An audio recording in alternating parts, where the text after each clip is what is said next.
اعوذ باللہ من الشیطان الرجیم بسم اللہ الرحمن الرحیم۔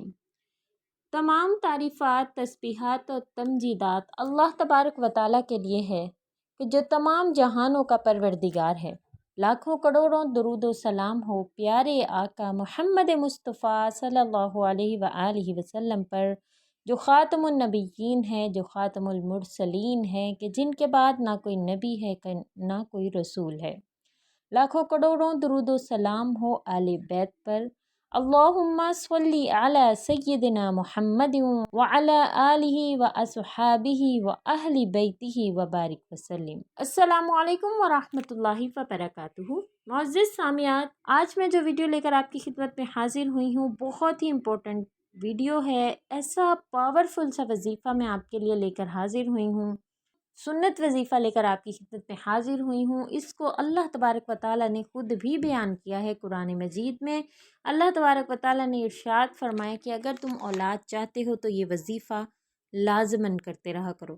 وہ وظیفہ کیا ہے؟ وہ وظیفہ استغفار کرنا ہے۔ صحیح استغفار کیسے کیا جاتا ہے؟ استغفار کا مطلب کیا ہے؟ ہم استغفار کو کس طرح سے پڑھتے ہیں؟ اور بہت سی بہنیں کہتی ہیں کہ ہم تو استغفار کرتے ہیں لیکن ہمیں تو اولاد کی نعمت حاصل نہیں ہوئی۔ آپ کس طرح سے وظیفہ کرتی ہیں؟ آپ اس ویڈیو کو غور سے سنیے اور استغفار کرنے کا صحیح طریقہ کہ کس طرح سے اولاد کے حوالے سے اگر آپ استغفار کر رہی ہیں تو کس طرح سے کریں گی۔ آپ اس ویڈیو کو شروع سے اینڈ تک دیکھیے اور اپنے پیاروں کے ساتھ لازماً شیئر کیجیے۔ اس سے پہلے میری آپ سے گزارش ہوتی ہے کہ اگر آپ میرے چینل پر نہیں ہیں، مجھے پہلی مرتبہ سن رہی ہیں، میری سبسکرائبر نہیں ہیں، تو آپ میرے چینل کو سبسکرائب کر دیجئے۔ ساتھ لگے ہوئے بیل آئیکن کو اگر آپ پریس کریں گی تو میرے چینل کی ہر نئی ویڈیو آپ کے پاس نوٹیفیکیشن کی صورت میں پہنچ جائے گی۔ اگر آپ مجھ سے بات کرنا چاہتی ہیں، رابطہ کرنا چاہتی ہیں، تو فیس بک کے پیج محور اسلام کو لائک کیجئے اور میسنجر میں آپ مجھ سے رابطہ کر سکتی ہیں۔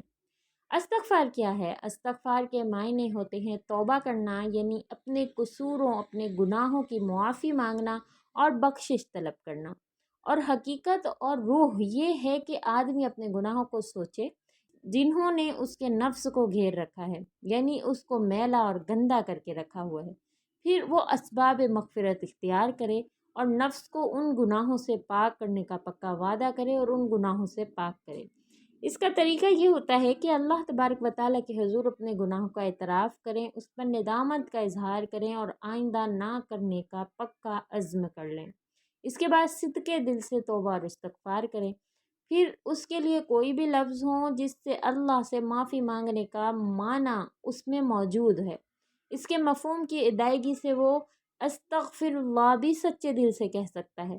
اور اس کے علاوہ بہترین الفاظ ہیں جو حدیث میں بیان کیے گئے ہیں، جو حضور صلی اللہ علیہ وآلہ وسلم نے رحمت للعالمین نے ہمیں سکھائے ہیں۔ ان میں سے چند لفظ ہیں کہ استغفر اللہ الذی لا الہ الا هو الحی القیوم واتوب الیہ۔ پھر رب اغفر لی وتب علی انک انت التواب الرحیم بھی پڑھ سکتے ہیں۔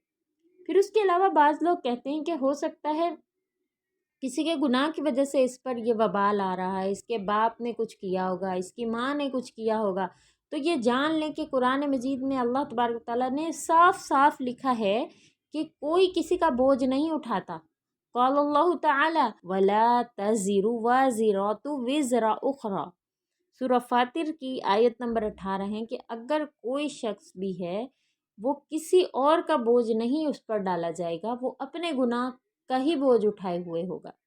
اگر کوئی شخص کسی شخص کو اس کے والدین، اس کے بھائی، اس کے دادا یا کسی بھی شخص کے گناہ اس کو برے لگ رہے ہیں تو اس کو منہ سے بتائے، اس کا واضح اظہار کرے۔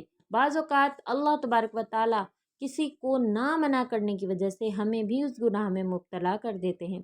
ہم اس کے گناہ پر اس کا مذاق اڑا رہے ہیں اور کہہ رہے ہیں کہ ٹھیک ہے، اس کا عذاب خود ہی بھگتے، میں کیا کر سکتا ہوں۔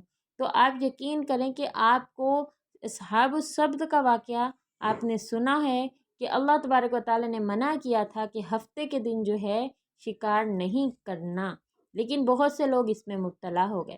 اب عذاب کن پر آیا؟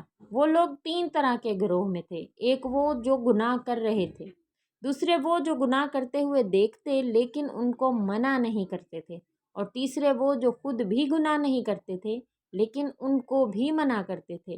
تو اللہ تبارک و تعالیٰ نے جب ان پر عذاب بھیجا ہے تو وہ لوگ جو گناہ کرتے اور وہ جو نہیں کرتے لیکن منع بھی نہیں کرتے، وہ دونوں اس کے عذاب کے انڈر آ گئے۔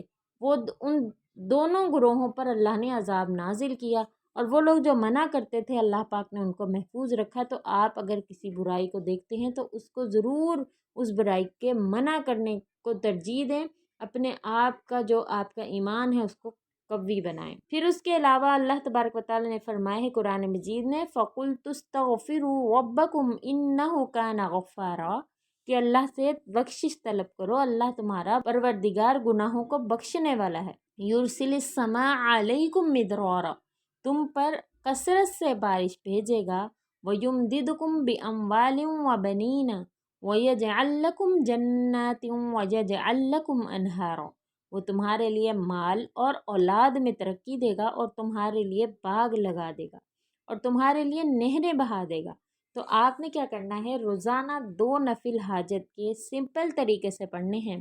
کسی بھی وقت پڑھ سکتے ہیں، عشاء کے بعد پڑھیں تو بہت ہی زیادہ بیسٹ ہوگا، کیونکہ اس کے بعد انسان کاموں سے فارغ ہوتا ہے اور اچھے طریقے سے عبادت میں دل لگا سکتا ہے۔ تو آپ نے 2 رکعت نفل حاجت کے پڑھنے ہیں، اور وہ خواتین جو نماز نہیں پڑھ رہی، جو حیض کی حالت میں ہیں، جو پیریڈز کی حالت میں ہیں، تو وہ صرف اس ٹائم پہ بیٹھ کر جب وہ بالکل توجہ کے ساتھ پڑھ سکیں استغفار کی کثرت کریں گی۔